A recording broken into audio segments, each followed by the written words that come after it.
Welcome back to another episode of Millers Movers. The Cheltenham Festival just 4 weeks away now. Things are starting to ramp up. A good weekend of action, perhaps not a huge amount of clues going forward. Starting on Saturday with the Newbury card featuring the Denman Chase. This was a grade 2 in name, but it was a pretty disappointing heat. J-Lo got the job done. I was absolutely kicking myself. I put him up as a horse to follow for the season in open chase. I said at the start of the year I thought he'd improve stepping up in trip, and even 3 miles might prove to be in range. And then for some reason, unbeknown to me, on a Thursday, I deserted him in the SBK podcast. He won this. He won it very comfortably. He quickened up in the manner of a smart horse. Have to caveat that by saying he quickened up against horses that perhaps aren't in this league. A few handicappers and a few fairly regressive types. Hitman, well, I got him bang right. He finished second. Again, seems to like that. Doesn't seem to find an awful lot for pressure. Doesn't appear to particularly enjoy the battle. Brave Man's Game, he is a far lesser light than he was a couple of years ago. He again disappointed, this time in a first-time tongue tie. He's come down the weights again.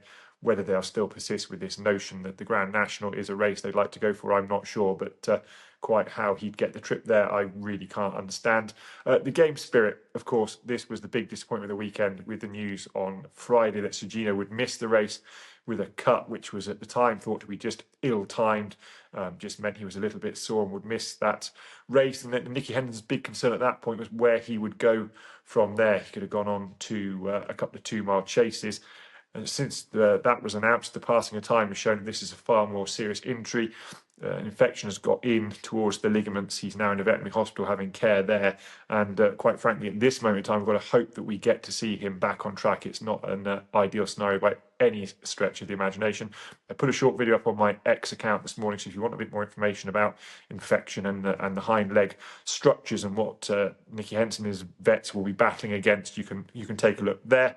At Warwick, we had the Light Novices Chase. Loda Sud, who now might come into the Arkle picture with the loss of Sergino, he got the job done. But he wasn't wholly impressive. I'm sure this was a stepping stone and a prep race. I'm sure he'll come forward fitness-wise. He retains his unbeaten record over fences, but he didn't really enhance, I don't think, his credentials for all that he's bound to step forward. And he does look like the logical each-way play, perhaps, in the Arkle Chase, but we'll come on to that later. Sunday, I thought was a bit more interesting. I was actually at Chepstow to see a few races. Julie Ball, he won at Foss Lass earlier in the season. I flagged him up then as looking like a very impressive horse to follow going forward for all that Evan Williams would bring him along slowly.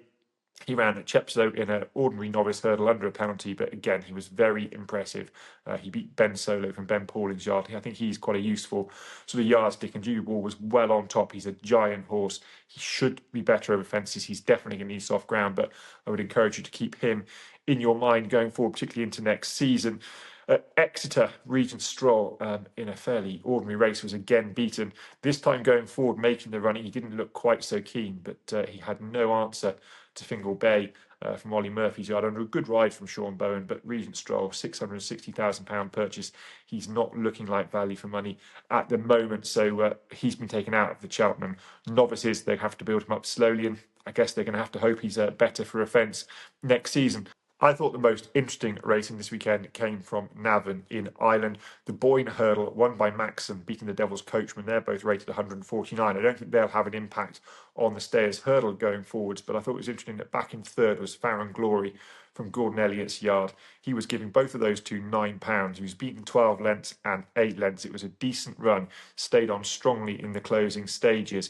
And interestingly, he's had 4 runs over fences, so he's qualified for the handicap chases at the Cheltenham Festival. He's rated 140 over fences, rated 146 over hurdles. This was a decent run. I think there's a bit of juice in his chase mark. I'll be interested to see where he goes at the Cheltenham Festival, and he's certainly on the shortlist for any of the handicap chases. Most likely, I think, perhaps the Ultima Chase, given how well he stayed here over 2 miles and 6 furlongs.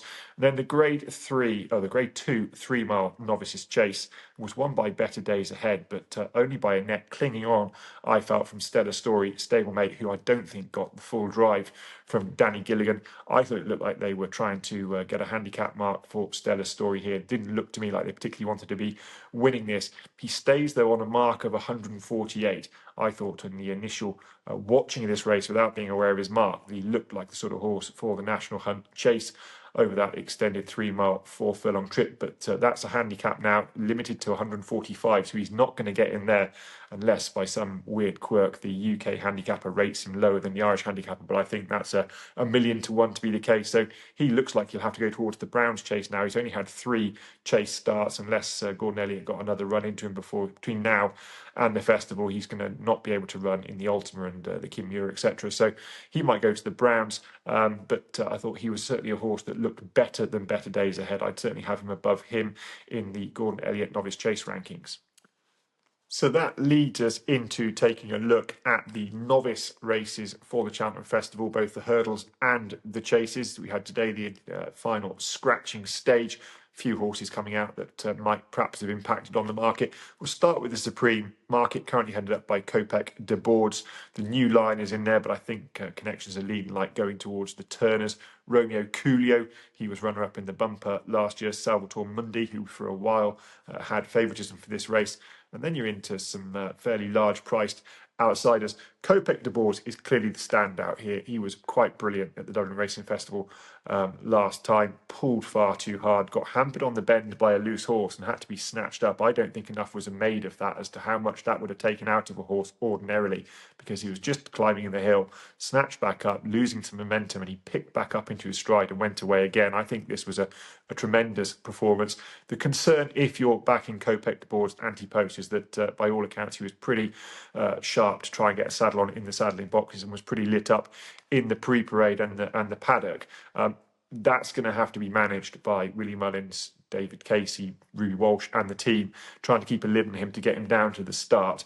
If they can do that by the use of hood or ear plugs, which is I think Willie Mullins' go-to sort of system, then he's got a really big chance. But there is just a potential for him to boil over at the Cheltenham Festival, that big atmosphere. That would be the one minor concern, but he does look head and shoulders above the rivals. Romeo Coolio is probably the nearest in the market that's going to line up. I'm not a big fan of this horse. He ran well in the bumper last year. I'm not sure that was a vintage bumper. He won on his debut, so he's 2 from 3 fences, won a maiden very impressively at Down Royal, but he was 2 to 13 on there. He won it as he should do. And he was then beaten by Tunsevator in the Royal Bond. That was run at a fairly pedestrian pace. It turned into a sprint, and he lacked the tactical gears and speed for that. I mark that against him. Supreme will probably be run at an end-to-end gallop, but I still like a horse around Cheltenham on the old course. It's got a bit of tactical speed, given it is quite a sharp test. That goes against him. He was good last time at Christmas, winning the Grade 1. He beat Blue Devassi by 9 lengths, but you have to caveat that by saying that Kopek de Boards beat him by 38 lengths. Although I would say that Blue Devassi was perhaps running for a handicap mark last time out. But I think Kopek de Boards is comfortably the better horse than Romeo Coolio, provided he gets down to the start okay. Salvatore Mundi, he's the other one that's in there for Willie Mullins. He was favourite by default, I think, really, through the winter. Not much was showing itself. His jumping is going to have to improve. He didn't jump all that well last time, but again, that was a race run at a fairly slow tempo. He pulled quite hard. Paul Townend was fighting him a lot. That didn't aid his jumping. I think he can jump better than he showed, but the vibe certainly around Willie Mullins in his interview after the Dublin Racing Festival is that Kopek de Boards is the superior horse. Into the Turners now, and again, this is headed by a Willie Mullins favourite in the form of Final Demand. He's also got Kopek de Boards in a second favourite in most markets. I think it's very unlikely Kopek de Boards comes here. The New Lion, now in the ownership of J.P. McManus, along with Cowabunga.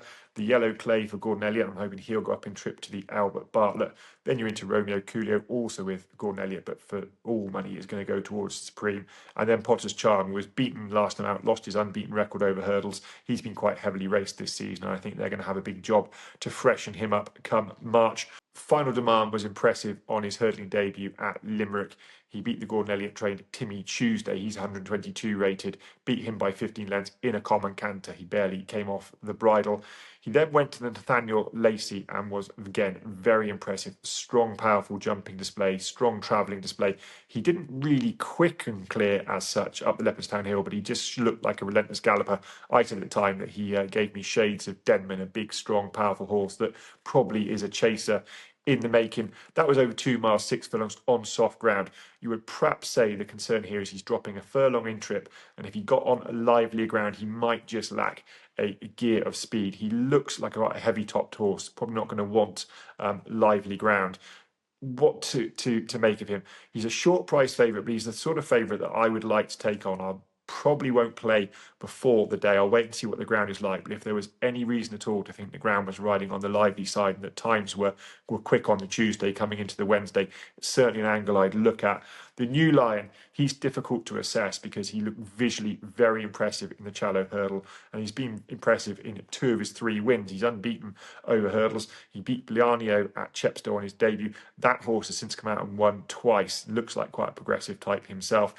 But the Challow form, what's it worth? He beat Wendigo in second. He's actually due to run tomorrow.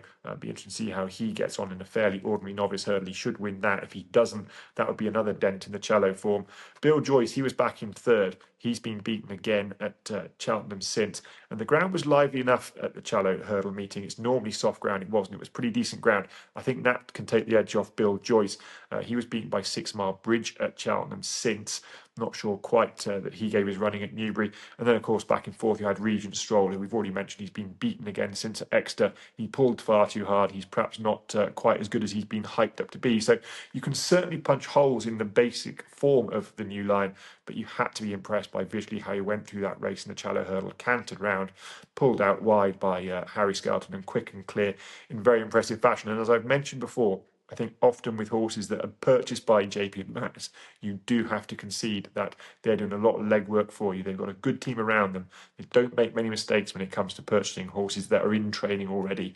So that would go in the positive box for him as well. But I do just think that Final Demand's perhaps got the class edge on him.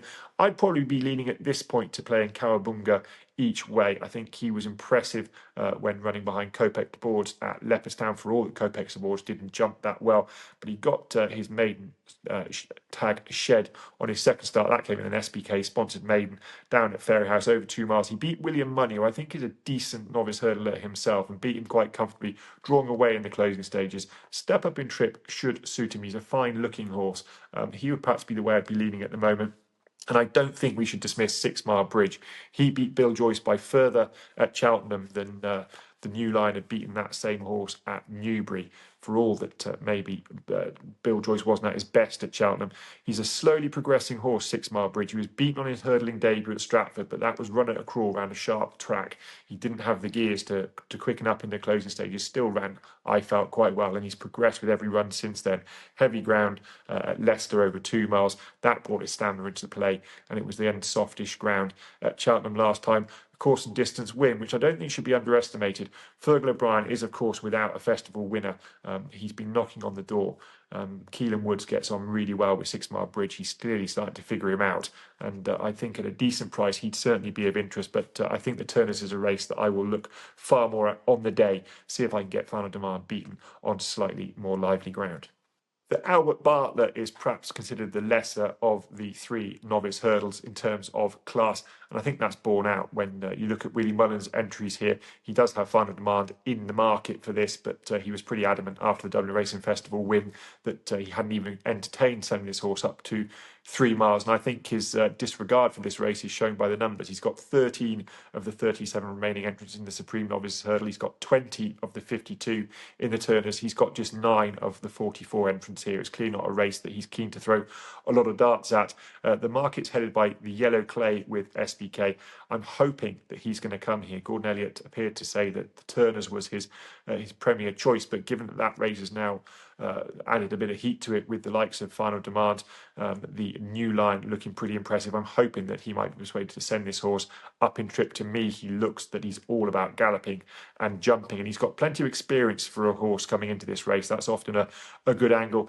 The Big Westerner, the mare for Henry de Bromhead, she's 2 from 2. She lacks experience, but she's been pretty impressive. Then you've got the Jet Blue, the French Raider, trained by David Cotton, though owned by Professor Caroline Tisdale, so British owned. Then Wingman, also from Gordon Elliott's yard. I didn't think he was looking like he was crying out for 3 miles when he was behind Final Demand last time. And then you've got Jasmine DeVoe. Now, he won the bumper at this meeting last year. He's jumped really poorly in his first 2 starts. Was a bit more like it, upped in trip to 2 miles, 6 furlongs last time. Whether he could find another gear going up to 3 miles, certainly going slower, appears to be helping his jumping. I'm not so sure. Let's start with Jet Blue for David Cotton. He's a course and distance winner back in December at this track. First start for David Cotton and Caroline Tisdale, having been purchased out of France. He had more tactical speed than the Joe Tizard trained Western Knight on this occasion, but you have to point out that Western Knight has since gone on to disappoint that form on his next start at Doncaster over 3 miles. Jet Blue, not the sort of horse that appeals to me. He was quite a wiry looking little horse, didn't appeal to me as a physical. He jumped pretty soundly in the main. He took a while to warm up, but you could perhaps mark that down to his being his first time looking at UK hurdles on a racetrack. They're very different to what he would have seen in France. And he clearly quickened up smartly and stayed well, but this often gets dragged into a bit of a slog. I'm not sure he's a slogger. I could comfortably overlook him. The big Westerner, you have to give her some credit. She's 2 from 2 over hurdles. She does lack a little bit of experience, but she would be getting the £7 mare's allowance from the boys. She was tough and hardy to beat Argento Boy over 2 mile 5 at Punchestown on her hurdling debut. That horse, though, did make a few mistakes in behind her and pulled quite hard, but she upped her form again, won a grade 2 at Limerick over Christmas. That was over 2 miles 7 furlongs. She beat Mozzie's Sister by 4 lengths, again really tough and gritty in the closing stages, but just to put a bit of form to that win, Mozzie's Sister then went to the Dublin Racing Festival. She was beaten 18 lengths by Final Demand. Now, of course, he's not coming to this race, and there might not be a horse of his quality in this race, and if he was to come here, I think he'd be a very short price favourite, probably even odds on. So the Big Western has certainly got her chance, but she does lack a little bit of experience. This isn't the sort of race I'd probably play ante-post. I'd probably wait to the day and have a couple of long-range darts at this, quite often won by big-priced horses. But if I was looking towards one at the moment, be Argento Boy for Willie Mullins. Like I said, he was beat by the Big Westerner at Punchestown on his debut, but he pulled far too hard on that occasion. He didn't jump with all that much fluency, but I did like how he kept on trying, despite looking to be running on vapours in the closing stages.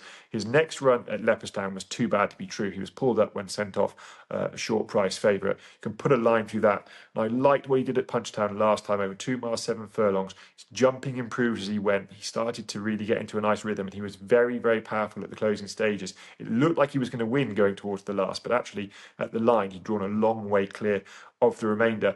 Willie Mullins also has Sounds Victorious in this. He was ahead of Argento Boy in the bumper last year. He's perhaps been seen as a slightly more obvious candidate for this, but after that last run by Argento Boy, I don't think it's a given that Paul Townend would ride Sounds Victorious, and if he were to defect to Argento Boy, that would automatically shorten his price up, and of course at this stage we're looking for horses that are going to be a shorter price on the day than they are now.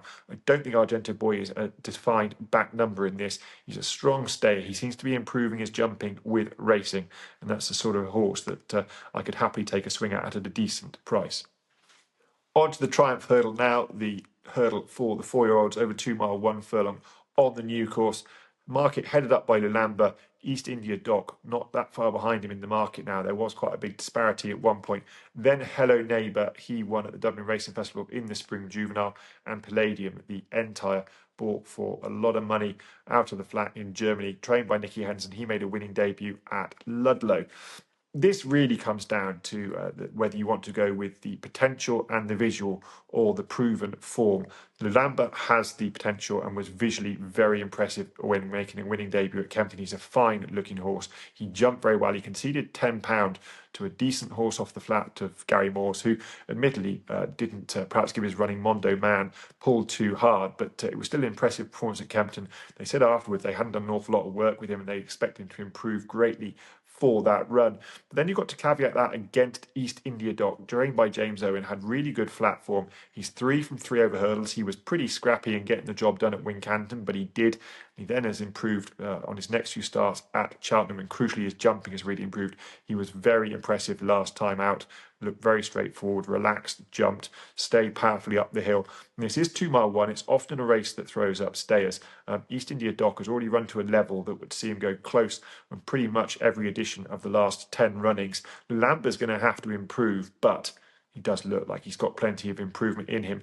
Given that I would struggle to pick between those two at the moment, that's a race I'm going to wait to the day, make my decision much nearer the time. I will probably go to Lambert. I'm a bit of a sucker for a good looking horse and a horse with potential, but it might well come down to ground. If the ground went softer, that might bring East India Dock's confirmed stamina into play. He's a 2 mile winner on the flat. Perhaps a slightly more robust, seasoned horse that might just give him the advantage over Lulamba, but you couldn't help but be impressed by what Lulamba did. There is one in here that I don't think is worth completely disregarding, despite the market letting her drift to a big price, and that's St. Lucy.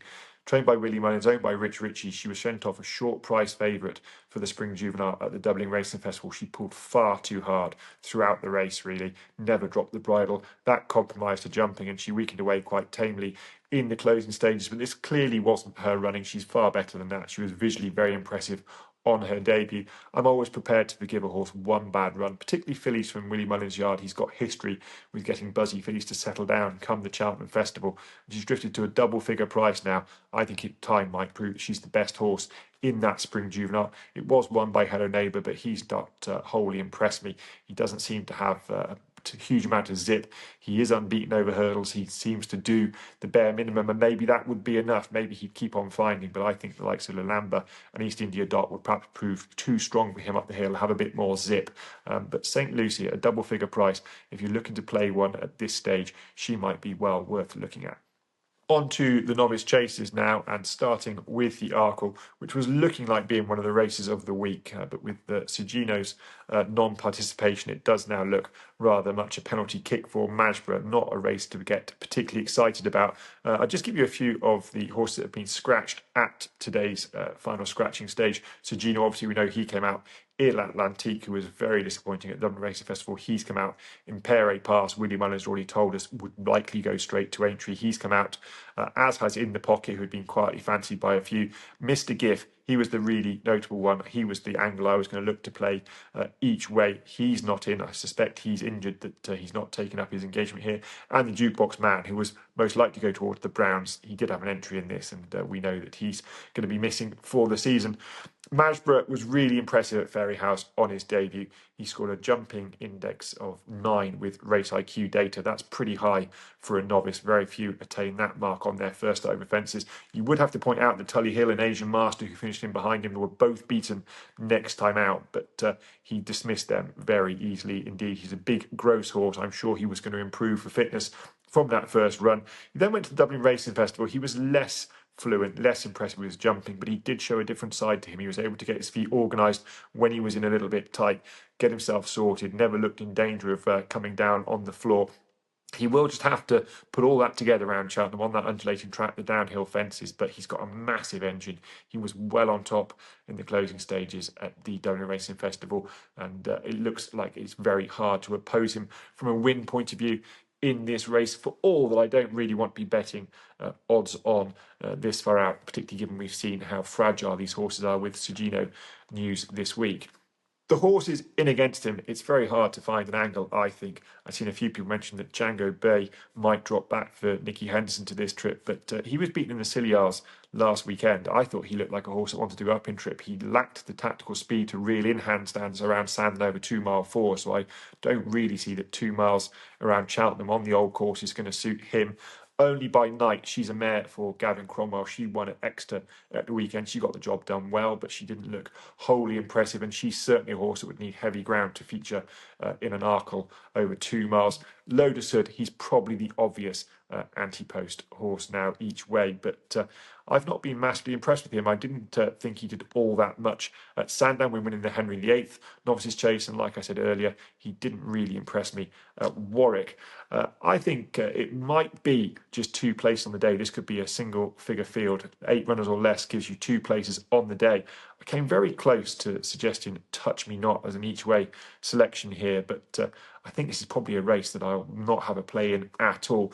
Touch Me Not, I think he could have beaten Lotus Hood in the Henry VIII Novices Chase at Sandown. He got given a poor ride. He absolutely obliterated one of the fences down the back. He's a very good jumper, and not enough use was made of his jumping on that occasion. I think he can beat Lotus Hood, but I think on his Dublin Racing Festival form, it's pretty much conclusive that we can't beat Majborough. He was well beaten on that occasion. I don't see a huge amount of improvement coming from that. So the Arkle, much as it pains to say, it's probably a race I'll just watch, sit on my hands. I don't see a betting angle as yet, but come the big preview on SBK, I might have found an angle, but at the moment it looks a race to watch and see Majborough cant around and see what he's going to do next year. Is he a stayer in the making? I suspect so. This might well be the last time we see him over 2 miles, but he does look to have the measure of the remainder of the Arkle field. And the final novice chase is the Browns Advisory. Of course, we don't have the Turners, the 2 mile 4 chase this year. That's reverted to a handicap, and we'll cover that in later weeks once we get the handicap entrance. A few horses scratched from this morning. Chapeau de Soleil from Willie Mullins Yard, sadly no longer with us. Il Atlantique, as I said, ran poorly at the Dublin Racing Festival. I don't think he was ever really going to stay this sort of trip. In Pere Pass, he's clearly going to Aintree, and the Jukebox Man. This is about Ballyburn, I think, really. I think way too much has been made of his jumping. He didn't jump all that slickly on his debut over 2 mile 3, but he was perfectly safe. He then went to Kempton and was made to look pretty moderate over his fences, but that was by Sir Gino, who I think probably delivered one of the best novice chase debut performances you'll ever see from a novice over fences. He was super quick over his fences. That, I think, exaggerated how slow and ponderous, as he was described, Ballyburn was over the fences, but he was pretty safe. He did make a bit of a hash of the last, but I think he'd been run off his feet at that point. And I like what he did at the Dublin Racing Festival over 2 mile 6. Again, he was organised enough for his fences. He doesn't fly them, but this is a 3 mile chase we're talking about. You don't need to be a fast, slick jumper. As long as you're measured and careful, conserve energy. He is going to need to settle better again, though. He was better at Leopardstown in the Dublin Racing Festival. He settled better than I'd seen him before, but he's going to go up in trip again, a slightly slower pace for the early stages. Paul Townend would just have to manage his energy, but I think his jumping is perfectly adequate. He's clearly got a massive engine. I think people have forgotten quite what he did in the Ballymore hurdle last year. He's a talented horse. William Mullins said all along that his stamina was his pedigree, I should say, was all about stamina, and I think he's the one I'd want to be with. Dancing City, second in the market, again for Willie Mullins. I thought he jumped pretty moderately on his chase debut at Punchestown. He improved last time, I have to concede that. He jumped far better at Nace, beat a mare Bioluminescence, but he was well weighted to do so. She was carrying a pretty hefty penalty, which negated her mare's allowance. He was getting £1 from her. He jumped better. He was comfortably on top in the closing stages. He's a strong stayer. But you'd also just have to say that he was well beaten in the Albert Bartlett last year, only finished third. Didn't appear to act around the track, I didn't think. He's a big horse, quite cumbersome looking. Whether going uphill and down Dale at Cheltenham is going to suit him, I'm not quite so sure. It would obviously be a concern if come the day Paul Townend was jocked up on Dancing City and you had someone else on Ballyburn, but I really don't see that happening. Paul Townend tends to go with the classiest horse, and I think Ballyburn is without doubt classier than his stablemate Dancing City. I also wouldn't just be completely sleeping on the Willie Mullins third string and what I perceive would be the third string, Champ Kiley. He missed plenty of time, but he was a good novice hurdler 2 years ago. He beat Irish Point, who we know is a solid horse. He was third in the Ballymore, behind Impere Pass and Gaelic Warrior. And I think that novice hurdle form is arguably better than anything other than Ballyburn has shown in this field. He made a good chase return after 614 days off, jumped really nicely, stayed powerfully. Then just a month later went to the Dublin Racing Festival, and I don't think he gave his running. I think there's a good chance that he bounced, having given a big performance after an elongated layoff. And I don't think what we saw at Dublin Racing Festival is an accurate reflection of this horse's ability. So he's certainly one that I'd be considering on the day if I could get a decent each-way price and each-way terms, more than 8 runners. And then Stellar Story, who I mentioned at the top of the show, I thought he was looking like he wasn't all out to finish second behind Better Days Ahead under Danny Gilligan. They're going to have to come here unless they can get a fourth run into him. And he did win the Albert Bartlett last year. He ran down the Jukebox Man in the closing stage. I think that's got lost through the passing of time. He's clearly a decent animal. He acts around the track, and his jumping was pretty moderate on his second start, but he won the Florida Pearl on his first start. Jumped far better last time behind Better Days Ahead. Looked to be putting it all together, and if he lines up here, he certainly will be no back number. So with a few defections and a few short price favourites, trying to find an ante-post angle into these novices is not all that easy. So a bit like the Champion Chase and the Champion Hurdle, I like the idea of doubling 2 here. Kopek de Boards, I think he is comfortably the best horse in the Supreme Novices Hurdle. My only concern with him is the prelims. But if you doubled him up with Ballyburn, who again I think is easily the most talented horse in the Browns Advisory, too much has been made of his jumping, SBK will boost that double to 5-1. They'll hold that price until 4 p.m. on Thursday. I think that's pretty good value. About two talented horses who have a few questions to answer, but provided they give their running, I think they're going to be better than the fields they're facing. So that would be my ante-post bet here. 5-1 the double. Kopek de Boards to win the Supreme Novices Hurdle, and Ballyburn to win the Browns Advisory. Of course, as ever, max stakes and terms and conditions apply. And do bet responsibly, as Sergino has proven this week. Ante-post betting is not without its risks, but I do think those two have got outstanding credentials in each of their races. So with a bumper look at 6 of the novice races from the Cheltenham Festival, we'll have a slightly shorter section on handicap movers and shakers this week, starting with horses going up, and there was an absolute standout here for me. Navajo Indy, he's up just £1 to a mark of 129. He rattled home to finish third in the William Hill Handicap Hurdle at Newbury. He was some way detached going across the top at Newbury.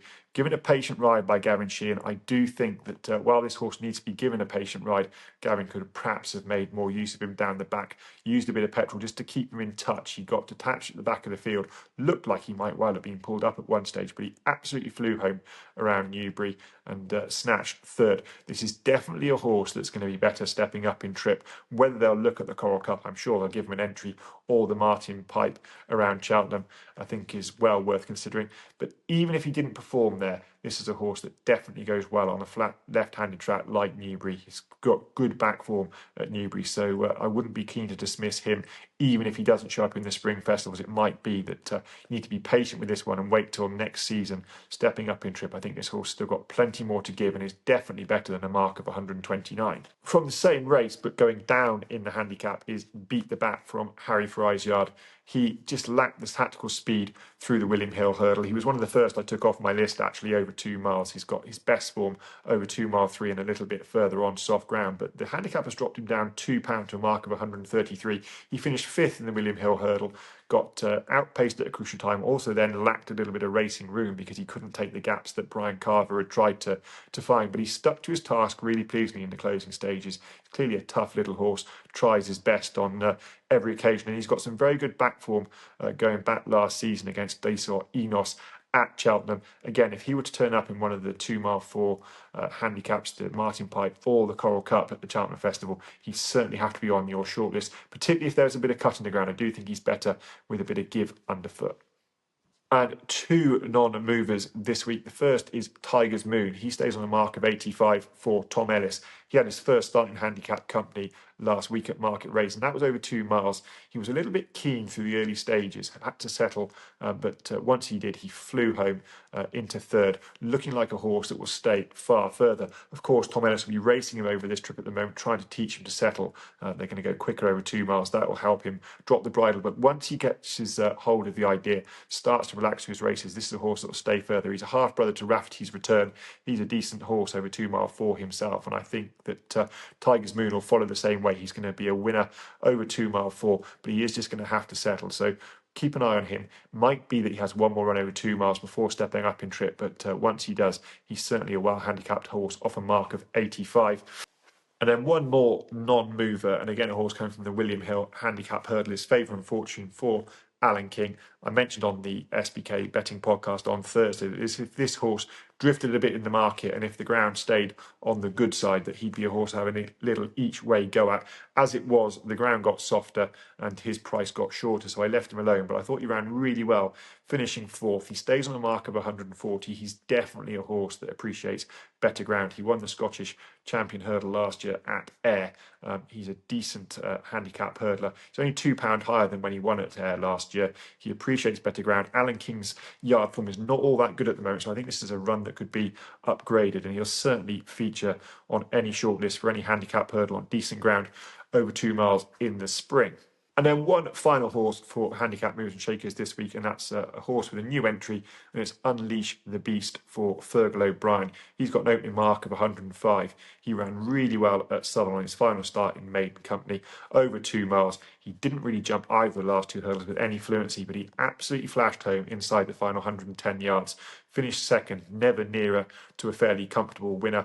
This is a family that Fergal O'Brien knows really well. He's had Timberman, Lissenden Werner, and Accidental Legend from this family. He's done well with all of them. They're all winners trained by him. They all improved for stepping up and trip. It's actually an extended family of Cloth Cap, who won the Hennessy at Newbury. And I think Fergal O'Brien's got a good grasp on this family. I would expect to see Unleashed the Beast go straight up in trip now for his first start in handicap company. And I think a mark of 105 will prove more than workable. That's it for another episode of Miller's Movers as we edge ever closer to the Cheltenham Festival.